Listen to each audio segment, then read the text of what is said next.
ABŞ-nin vitse-prezidenti J.D. Vance Ermənistana səfər zamanı baş nazir Nikol Paşinyanı tərifləyərək növbəti parlament seçkilərində ona dəstəyini bildirib. Vance deyib ki, Paşinyanın yenidən seçilməsi Ermənistan-Azərbaycan razılaşmalarının gerçəkləşməsi üçün vacibdir.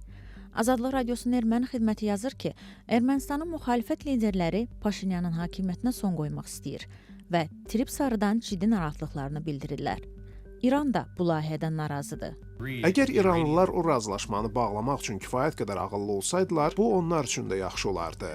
ABŞ-nin vitse-prezidenti İrana uran zənginləşdirilməsinə icazə verib-verilməməsi ilə bağlı suala cavabında deyib ki, buna prezident Donald Trump qərar verəcək. O, İranda etirazçıların zorakılıqla susturulması ilə bağlı da danışıb.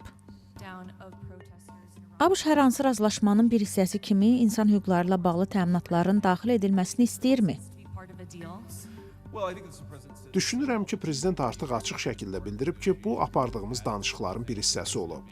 Prezidentin çox güclü şəkildə tələb etdiyi məsələlərdən biri də edam olunması planlaşdırılan məhbuslarla bağlı idi.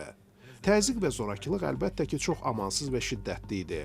Prezident və bütün administrasiya dediyi kimi biz İran xalqının yanındayıq. J.D. Vance hazırda Bakıda səfərdədir. ABŞ-nin konqresmeni James McGovern və Azərbaycanda siyasi məhbus ailələri onu rəsmilərlə görüşdə vicdan məhbuslarının azadlığa buraxılması üçün səy göstərməyə çağırıb.